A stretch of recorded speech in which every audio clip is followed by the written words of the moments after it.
Very good morning to all of you. Well, इससे पिछले video में हम लोगों ने चुंबकीय क्षेत्र की तीव्रता से आप क्या समझते हैं समझाया था। साथ साथ एक अकेले ध्रुव के कारण किसी बिंदु पर चुंबकीय क्षेत्र की तीव्रता की गणना हेतु व्यंजक स्थापित किया था। और साथ साथ हमने ये भी सीखा था कि किसी भी बिंदु पर चुंबकीय क्षेत्र की दिशा ज्ञात कैसे की जाती है। कोई मुझे बता सकता है किसी भी बिंदु पर चुंबकीय क्षेत्र की तीव्रता की दिशा ज्ञात करने के लिए हम वहां पर क्या मानते थे? हाँ, एकांक ध्रुव प्रबलता का उत्तरी ध्रुव मानते थे। क्लियर है सभी को? अच्छी बात है। अगर ये बात आप समझते हैं तो इसके बाद हमारे सामने अगला प्रश्न है। अगले प्रश्न में वो मुझसे कह रहा है कि चुंबकीय क्षेत्र की तीव्रता का मात्रक और विमीय सूत्र बताऊं। ठीक है, तो चलिए देखते हैं। पहले आप बताओ, चुंबकीय क्षेत्र की तीव्रता को कौन से अक्षर से प्रदर्शित करते हैं? बी से। चुंबकीय क्षेत्र की तीव्रता का जो मात्रक होता है, वैसे तो कहीं ना कहीं हम लोग चैप्टर नंबर 4 में ये चीजें यूज में आई थी तो हम लोग देख चुके थे, पर फिर भी आज दोबारा देख लेते हैं। चुंबकीय क्षेत्र की तीव्रता का एसआई पद्धति में जो मात्रक होता है, एक होता है टेस्ला, है ना, तस्ला।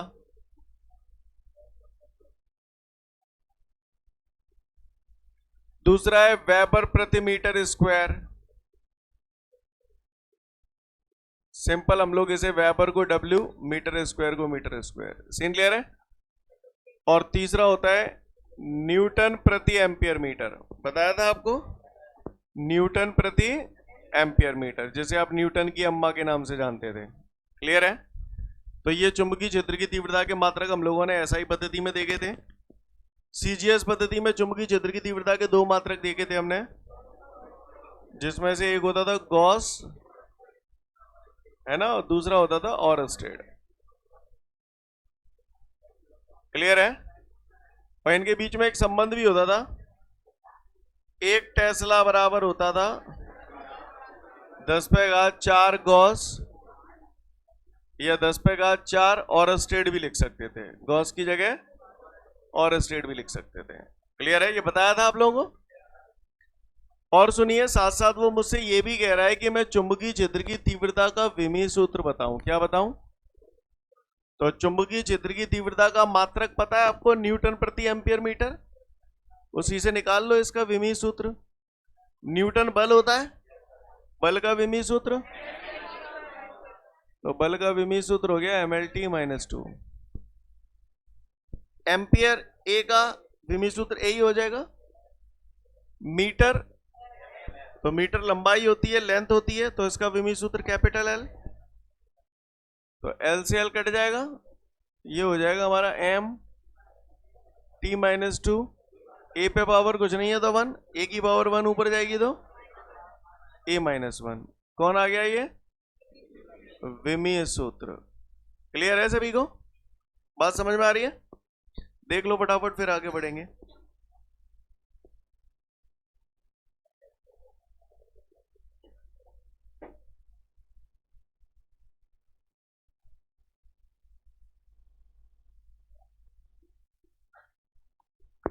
इसके बाद हमारे सामने अगला प्रश्न है, चुंबकीय बल रेखाओं से आप क्या समझते हैं तथा इसके गुण भी बताइए। आपको याद होगा चैप्टर 1 हम लोगों ने पढ़ा था, तो वहां पर चुंबकीय बल रेखाएं और विद्युत बल रेखाओं में अंतर पढ़ा था हमने। तो वहां पर कुछ एक गुण हमने चुंबकीय बल रेखाओं के पढ़े थे, राइट। आज वापस हमारे सामने प्रश्न आ गया है, चुंबकीय बल रेखाओं से आप क्या समझते हैं तथा इसके गुण बताइए। चैप्टर 1 में आपने पढ़ा था विद्युत बल रेखाओं से आप क्या समझते हैं तथा इसके गुण बताइए, है ना। उसी से मिलता जुलता प्रश्न है, तो गौर से देखेंगे। इससे पहले कि मैं आगे बढ़ूं, चुंबकीय क्षेत्र की दिशा निकालना आता है। जिस बिंदु पर चुंबकीय क्षेत्र की दिशा निकालते थे वहां पर एकांक उत्तरी ध्रुव मानते थे। हम ये जानते हैं कि अगर चुंबक के दो समान ध्रुव हैं, यानी पहला ध्रुव भी उत्तरी ध्रुव है और दूसरा ध्रुव भी उत्तरी ध्रुव है, तो उनके बीच सदैव कैसा बल लगता है? प्रतिकर्षण बल। और अगर दो विपरीत ध्रुव हैं, एक उत्तरी एक दक्षिणी है, तो आकर्षण। जैसे किसी ने बोला कि चुंबक का ये एक उत्तरी ध्रुव है, क्लियर, ध्रुव है तो चारों तरफ चुंबकीय क्षेत्र पैदा होगा। किसी ने पूछा कि भैया इस बिंदु पर चुंबकीय क्षेत्र की दिशा कहाँ होगी, तो भैया जिस बिंदु पर चुंबकीय क्षेत्र की दिशा निकालनी होती है वहां पर हम लोग हमेशा एक उत्तरी ध्रुव मान लेते हैं। ये भी उत्तरी, ये भी उत्तरी, समान ध्रुव है, समान ध्रुव है तो प्रतिकर्षण बल लगेगा। प्रतिकर्षण बल लगेगा तो ये किधर जाएगा, इधर जाएगा, तो यही दिशा चुंबकीय क्षेत्र की दिशा होगी। क्लियर है? बताना जरा, जैसे ये दक्षिणी ध्रुव है, किसी ने पूछा इस बिंदु पर चुंबकीय क्षेत्र की दिशा कहाँ होगी, तो फिर वही जिस बिंदु पर दिशा निकालनी होती है उत्तरी ध्रुव मानते हैं, दक्षिणी उत्तरी, आकर्षण, आकर्षण लगेगा तो ये कहाँ जाएगा, ऊपर, तो ये दिशा हो जाएगी चुंबकीय क्षेत्र की। तो किसी ने भी पूछा चुंबकीय क्षेत्र की दिशा निकालो तो बता सकते हो किसी भी बिंदु पर। अच्छा एक बात बताओ, ये एक वस्तु है, इसको कुत्ता इधर खींच रहा है, बिल्ली इधर खींच रही है, तो जाएगी कैसे, ये बात सब लोग जानते हैं, ये सब चैप्टर 1 में भी बताई थी, राइट। इसको बोलते क्या है, परिणामी। कुत्ता और बिल्ली का परिणामी है। ये एक वस्तु है, इस पे एक बल इधर लग रहा है, एक बल इधर लग रहा है, तो इसका परिणामी कैसे जाएगा, ऐसे जाएगा। क्लियर है? मतलब किसी भी चीज का परिणामी आप निकाल सकते हो, है? ये मैंने कौन सी आकृति बनाई है जरा बताओ, व्रत। व्रत पे मैंने ये क्या खींची है, अच्छा क्या ये स्पर्श रेखा है, ये सब स्पर्श रेखा है, समझते हैं सब लोग, अच्छी बात है, ये सब भी आप जानते हो। तो चलिए देखते हैं चुंबकीय बल रेखाएं एवं उसके गुण। सबसे पहले चुंबकीय बल रेखाओं की परिभाषा, तो गौर से सुनिएगा। ये मैंने जो बनाया है ये चुंबक है, बोलो भैया। अब मुझे मालूम है चुंबक के चारों तरफ क्या होता है, हाँ चुंबकीय क्षेत्र। चुंबक के चारों ओर क्या होता है, अब चुंबकीय क्षेत्र में कुछ होता तो है पर वो हमें नजर नहीं आता, और जो होता है वो है चुंबकीय बल रेखाएं। क्या है, चुंबकीय क्षेत्र के अंदर हमेशा चुंबकीय बल रेखाएं होंगी, या हर वो जगह जहां पर चुंबकीय क्षेत्र है वहां चुंबकीय बल रेखाएं होंगी। और चुंबकीय बल रेखाएं जो होती हैं वो चुंबक से निकलती हैं, चुंबक के बाहर इनकी दिशा उत्तरी ध्रुव से दक्षिणी ध्रुव की ओर होती है, और चुंबक के अंदर इनकी दिशा दक्षिणी ध्रुव से उत्तरी ध्रुव की ओर होती है। मतलब बाहर उत्तर से दक्षिण, अंदर दक्षिण से उत्तर। तो ये खुला वक्र है या बंद वक्र है, बंद वक्र है। कोई पूछे चुंबकीय बल रेखाएं कैसा वक्र बनाती हैं, बंद वक्र बनाती हैं। बंद वक्र क्यों है, बोल समझ में आ रहा है? किसी ने पूछा चुंबकीय बल रेखाओं की दिशा चुंबक के बाहर कहां से कहां की ओर होती है, उत्तरी ध्रुव से दक्षिणी ध्रुव की ओर, और चुंबक के अंदर कहां से कहां की ओर होती है, हाँ दक्षिणी ध्रुव से उत्तरी ध्रुव की ओर। क्लियर है? चुंबकीय बल रेखाएं सदैव उत्तरी ध्रुव से दक्षिणी ध्रुव की ओर जाती हैं चुंबक के बाहर, और चुंबक के अंदर जाती हैं दक्षिणी ध्रुव से उत्तरी ध्रुव की ओर। क्लियर? दूसरा, चुंबकीय बल रेखाएं बंद वक्र बनाती हैं। तीसरा, चुंबकीय बल रेखाएं चुंबक के अंदर उपस्थित होती हैं। इतनी बात क्लियर है? अगली बात, चुंबकीय बल रेखाओं के किसी भी बिंदु पर, जैसे मैंने मान लिया ये बिंदु,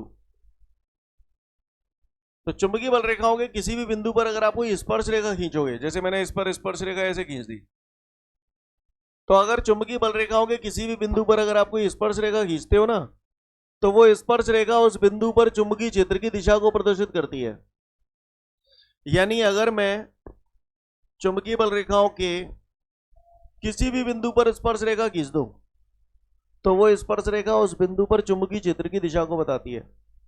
जैसे किसी ने पूछा इस बिंदु पर चुंबकीय क्षेत्र की दिशा किधर होगी, तो कुछ मत करो, स्पर्श रेखा खींच दो, ये होगी। समझ में आ रही बात? कहने का तात्पर्य यह है कि चुंबकीय बल रेखाओं के किसी भी बिंदु पर खींची गई स्पर्श रेखा उस बिंदु पर चुंबकीय क्षेत्र की दिशा को प्रदर्शित करती है।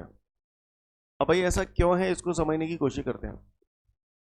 जैसे मैंने बोला ये बिंदु है, इस बिंदु पर स्पर्श रेखा खींच दी तो ये चुंबकीय क्षेत्र की दिशा को प्रदर्शित करता है। अब इस पर ये चुंबकीय क्षेत्र की दिशा आई कैसे, इसको समझने की कोशिश करते हैं, है ना। ऐसा हमने क्यों बोला, आप बताओ। इस किसी भी बिंदु पर अगर चुंबकीय क्षेत्र पैदा होगा तो चुंबकीय क्षेत्र पैदा होने के लिए जिम्मेदार कौन, चुंबक। और चुंबक में ऐसी कौन सी चीज है जिसकी वजह से चुंबकीय क्षेत्र पैदा हो रहा है, तो चुंबकीय ध्रुव। आप बताओ, मैंने दिशा निकालना सिखाई थी, दो ध्रुव है यहाँ, एक उत्तरी ध्रुव एक दक्षिणी ध्रुव। उत्तरी ध्रुव के कारण इस बिंदु पर चुंबकीय क्षेत्र की दिशा किधर होगी, तो हमें मालूम है जिस बिंदु पर दिशा निकालनी होती है उत्तरी मानते हैं। ये भी उत्तरी है, ये भी उत्तरी है, कहां जाएगा, ऊपर, दिशा ये हो गई। अच्छा, दक्षिणी ध्रुव के कारण इस बिंदु पर दिशा किधर होगी, तो ये दक्षिणी है, ये उत्तरी है, तो दिशा ऐसे होगी। अब आप बताइए, इसका और इसका परिणामी यही तो जाएगा। क्लियर? इसलिए इस पर दिशा ये हुई। नहीं यही बात समझ। इस पर भी देखते हैं। उत्तरी ध्रुव के कारण इस बिंदु पर दिशा ऐसे, बोलो भैया। दक्षिणी ध्रुव के कारण इस बिंदु पर दिशा कैसे, ऐसे। तो इन दोनों का परिणामी यही तो आएगा। जो बोल रहा हूं समझ में आ रहा है? यानी चुंबकीय बल रेखाओं के किसी भी बिंदु पर खींची गई स्पर्श रेखा उस बिंदु पर चुंबकीय क्षेत्र की दिशा को प्रदर्शित करती है। जो बोल रहा हूं बल्ले पड़ रहा है? किसी को कोई दिक्कत? तो भैया मैं फिर से बोल रहा हूं, चुंबकीय बल रेखाओं की परिभाषा। पहले ये बताओ, ये चुंबकीय बल रेखाएं आपने कहां बनाते हो, कहां खींचते हो चुंबकीय बल रेखा? चुंबकीय क्षेत्र के अंदर, है ना। चुंबकीय बल रेखाएं चुंबकीय क्षेत्र में खींचा गया वह काल्पनिक। काल्पनिक क्यों बोल रहा हूं, समझ में आ रही है? क्योंकि कल्पनाओं पर आधारित है, ये दिखाई नहीं देती है, ना। अच्छा एक बात और, वक्र आपने ऐसा वाला बनाया है या ऐसा वाला बनाया है? ये वाला बनाया। इन दोनों में से कौन सा चिकना वक्र है? ये चिकना वक्र है, यहां पर चिकनापन नहीं है, तो चुंबकीय बल रेखाओं को चिकना वक्र बोल सकता हूं, काल्पनिक वक्र बोल सकता हूं, बंद वक्र बोल सकता हूं। चुंबकीय क्षेत्र में खींची जाती हैं चुंबकीय बल रेखाएं, ऐसा बोल सकता हूं। चुंबकीय बल रेखाओं के किसी भी बिंदु पर खींची गई स्पर्श रेखा उस बिंदु पर चुंबकीय क्षेत्र की दिशा को प्रदर्शित करती है, ऐसा बोल सकता हूं। तो गौर से सुनिएगा, चुंबकीय बल रेखाएं चुंबकीय क्षेत्र में खींचा गया वह काल्पनिक चिकना एवं बंद वक्र है जिसके किसी भी बिंदु पर खींची गई स्पर्श रेखा उस बिंदु पर चुंबकीय क्षेत्र की दिशा को प्रदर्शित करती है। क्लियर है? मैं फिर से बोल रहा हूं, चुंबकीय बल रेखाएं चुंबकीय क्षेत्र में खींचा गया वह काल्पनिक चिकना एवं बंद वक्र है जिसके किसी भी बिंदु पर खींची गई स्पर्श रेखा उस बिंदु पर चुंबकीय क्षेत्र की दिशा को प्रदर्शित करती है। जो बोला पल्ले पड़ा। सबसे पहले चुंबकीय बल रेखाओं की परिभाषा पढ़ लो, फिर आगे की बात करूंगा। तो उम्मीद करता हूं कि सभी को चुंबकीय बल रेखाओं की परिभाषा क्लियर हो गई। चुंबकीय बल रेखाओं के गुण, शॉर्ट एंड स्वीट बोल रहा हूं, फटाफट सुन लो, सारे ज्यादातर गुण आपको आ ही गए। चुंबकीय बल रेखाएं बंद वक्र बनाती हैं। चुंबकीय बल रेखाएं चुंबक के अंदर उपस्थित होती हैं।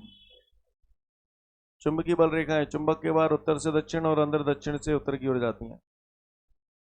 चुंबकीय बल रेखाओं के किसी भी बिंदु पर खींची गई स्पर्श रेखा उस बिंदु पर चुंबकीय क्षेत्र की दिशा को प्रदर्शित करती है।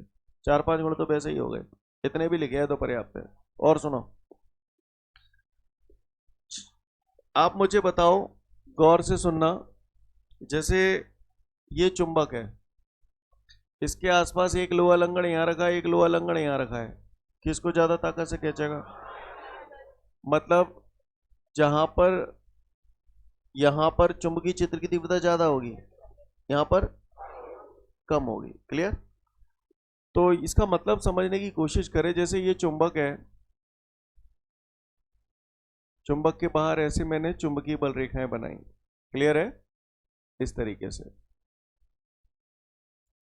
तो भैया आपने बोला कि पास में चुंबकीय क्षेत्र की तीव्रता ज्यादा होगी, दूर कम होगी। यस और नो? तो इसका मतलब ये हुआ कि जहां चुंबकीय बल रेखाएं पास पास होती हैं वहां चुंबकीय क्षेत्र की तीव्रता अधिक होती है, जहां चुंबकीय बल रेखाएं दूर दूर होती हैं वहां चुंबकीय क्षेत्र की तीव्रता कम होती है। जो बोल रहा हूं पल्ले पड़ रहे हैं? फिर से बोल रहा हूं, क्या बोला मैंने? बोलो। जहां चुंबकीय बल रेखाएं पास पास होती हैं वहां चुंबकीय क्षेत्र की तीव्रता अधिक होती है, और जहां चुंबकीय बल रेखाएं दूर दूर होती हैं वहां चुंबकीय क्षेत्र की तीव्रता कम होती है। जो बोल रहा हूं समझ में आ रहा है? कुछ लोग इस पॉइंट को ऐसे भी बोल देते हैं। पहले आप बताओ, सघन का मतलब क्या होता है? सघन का मतलब पास पास या दूर दूर, और विरल का मतलब? तो जहां चुंबकीय बल रेखाएं सघन होती हैं वहां चुंबकीय क्षेत्र की तीव्रता, और जहां विरल होती हैं वहां चुंबकीय क्षेत्र की तीव्रता।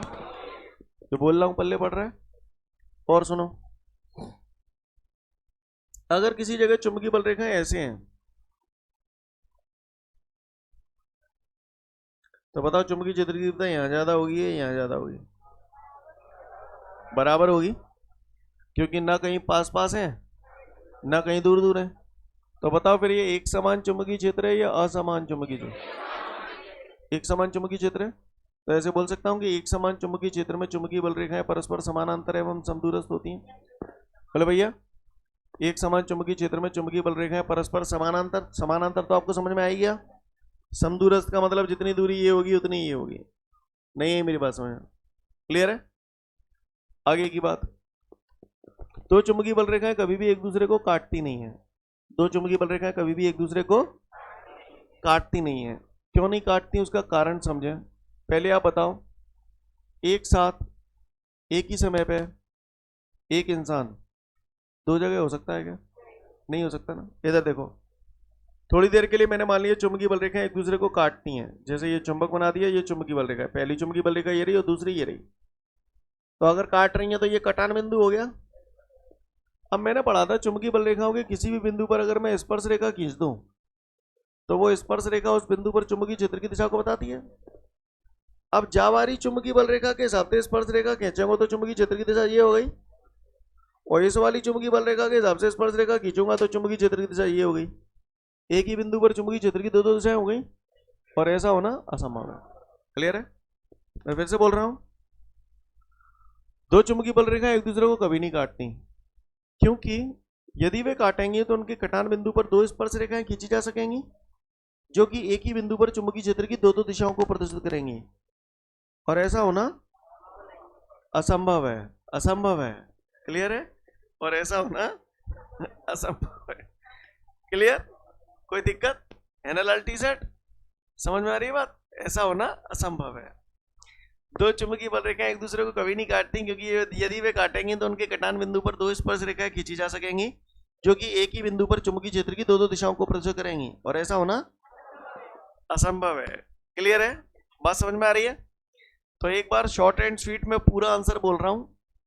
किसी ने अगर हमसे पूछा कि चुंबकीय बल रेखाओं से आप क्या समझते हैं, समझाइए तथा इसके गुण भी बताइए, तो उत्तर, चुंबकीय बल रेखाएं चुंबकीय क्षेत्र में खींचा गया वह काल्पनिक चक्र एवं बंध वक्र है जिसके किसी भी बिंदु पर खींची गई स्पर्श रेखा उस बिंदु पर चुंबकीय क्षेत्र की दिशा को प्रदर्शित करती है।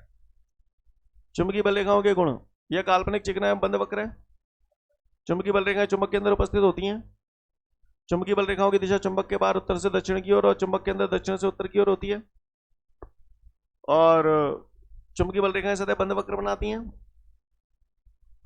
जहां चुंबकीय बल रेखाएं पास पास होती हैं वहां चुंबकीय क्षेत्र की तीव्रता अधिक होती है, जहां चुंबकीय बल रेखाएं दूर दूर होती हैं वहां चुंबकीय क्षेत्र की तीव्रता कम होती है। एक समान चुंबकीय क्षेत्र में चुंबकीय बल रेखाएं परस्पर समानांतर एवं समदूरस्थ होती हैं।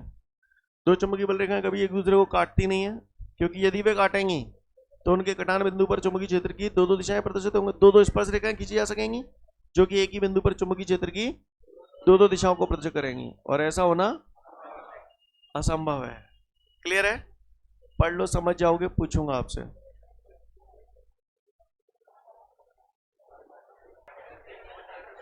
ठीक है, आज के लिए पर्याप्त है। नेक्स्ट वीडियो में फिर मिलते हैं। जय हिंद।